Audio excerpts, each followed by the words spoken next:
Il y a 3 petits points que je voulais regarder aujourd'hui parce que je pense que c'est des choses qui reviennent relativement souvent. Puis le premier qui revient particulièrement depuis que j'ai commencé ma genre de prep avec mon coach Carl, c'est la question: est-ce que j'ai le droit de manger X affaires? Là, c'est le temps des fêtes qui s'en vient. Est-ce que je vais avoir le droit de profiter du temps des fêtes? Est-ce que j'ai le droit à des cheats? Est-ce que j'ai le droit de manger ci, le droit de manger ça? Puis ça, je pense que c'est quelque chose qui est mal compris puis quelque chose qui va freiner beaucoup de gens.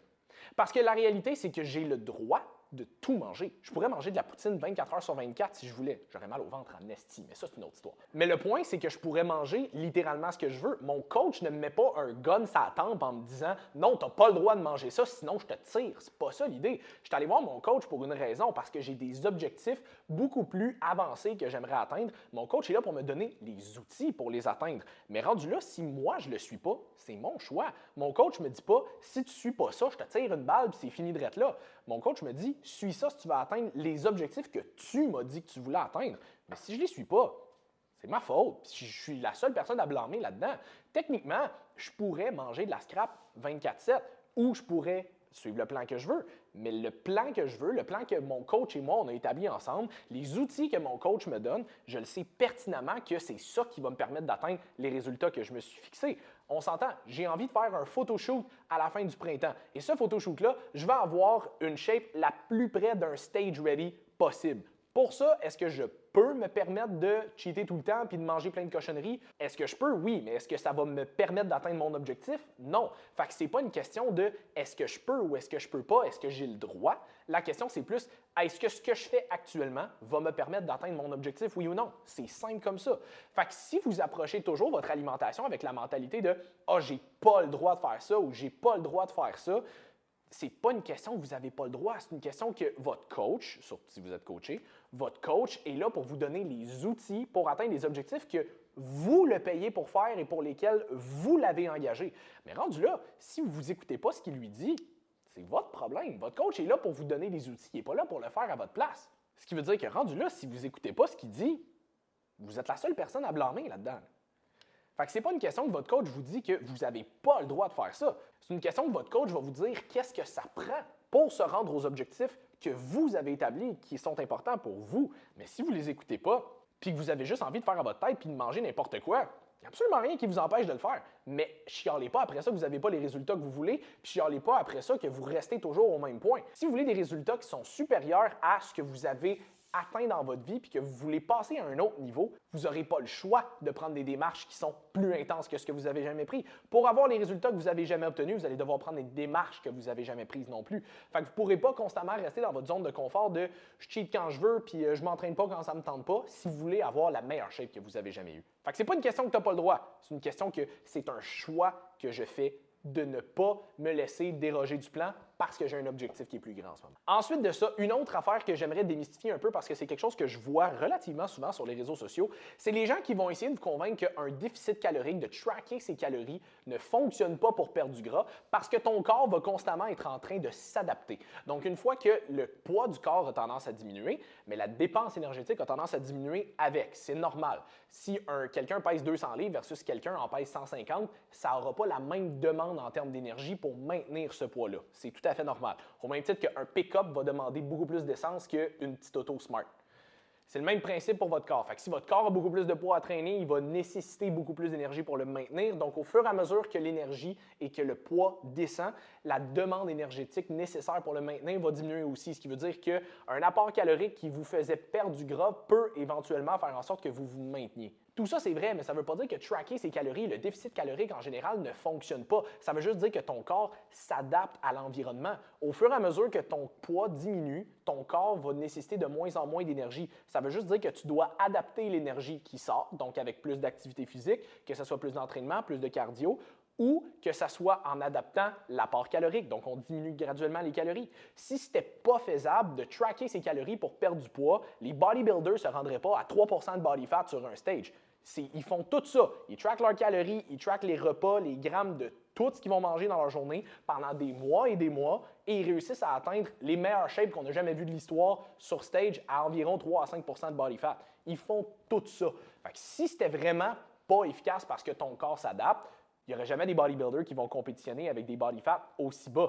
Ils le font tous. Ce qui va être à comprendre, c'est juste que comme ton corps s'adapte, ça c'est la partie qui est vraie dans cette affirmation-là, c'est que comme ton corps s'adapte, toi, tu vas devoir adapter ton approche au fur et à mesure que tu progresses. Donc, au fur et à mesure que ton poids diminue et que ton body fat diminue, il va falloir que tu augmentes graduellement ta dépense énergétique et que tu coupes graduellement ton apport calorique pour continuer à pousser plus loin.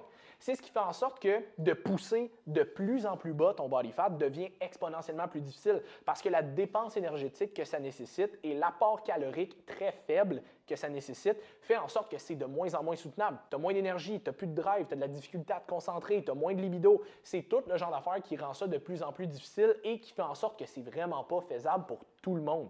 Mais ça ne veut pas dire que ça ne fonctionne pas. Ça veut juste dire que toi, tu vas devoir adapter ton approche pour faire en sorte que tu sois capable de toujours le repousser un peu plus loin. Mais laissez pas personne vous dire que tracker ses calories ne fonctionne pas pour perdre du poids. C'est quelque chose qui a fonctionné pour des centaines et des centaines et des centaines de milliers de personnes et qui a fonctionné à très très haut niveau si on regarde les bodybuilders aussi. Et le dernier point que je voulais adresser, c'était plus le point du plateau. Quand on est en perte de gras, des fois, il y a des gens qui ont tendance à arriver à un plateau où est-ce que le poids ne bouge plus pendant quelques semaines.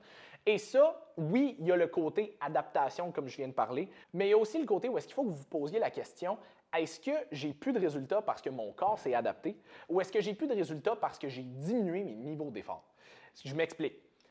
Ce qui arrive souvent là-dedans, c'est qu'au fur et à mesure que le processus avance, on développe une certaine confiance puis une certaine routine là-dedans. Donc, ça devient beaucoup plus routinier le processus de faire ses entraînements, faire son cardio, préparer sa bouffe, manger ses repas. Tout ça devient beaucoup plus routinier et c'est facile de tomber un peu dans un mode où est-ce que on s'en fout peut-être un petit peu plus, ça devient un peu plus facile, fait qu'on met un peu moins d'effort et d'intensité dans ce qu'on fait. Donc, sans s'en rendre compte, des fois, on va avoir tendance à prendre une petite grignotine ici, aller peut-être un petit peu plus au resto parce qu'on est comme « Ah, ça va bien, je peux me le permettre », mettre un petit peu moins d'effort dans nos entraînements, peut-être skipper un cardio ou deux.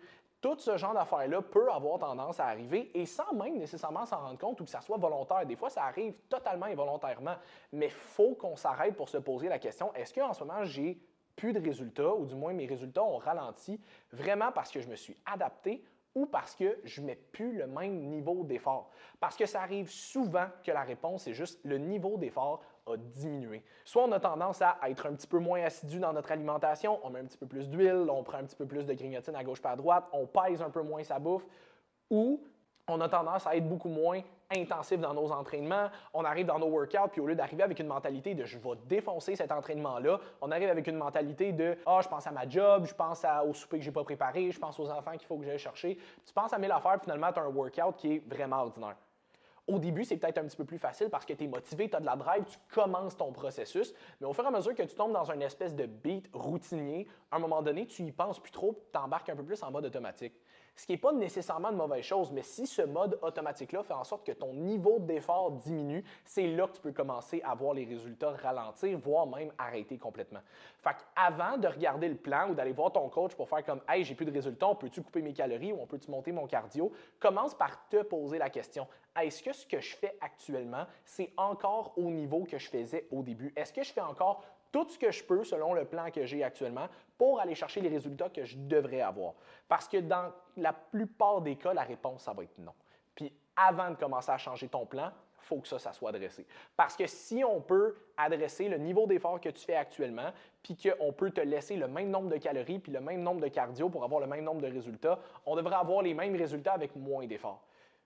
Parce que bien beau couper tes calories ou augmenter ton cardio, mais c'est un stress de plus sur le corps. Fait que changer ton plan, c'est pas toujours une solution, du moins pas à long terme. Fait qu'avant de regarder est-ce qu'on adresse le plan, il faut que tu regardes est-ce que j'adresse mon niveau d'effort à moi parce que ça va toujours partir de toi.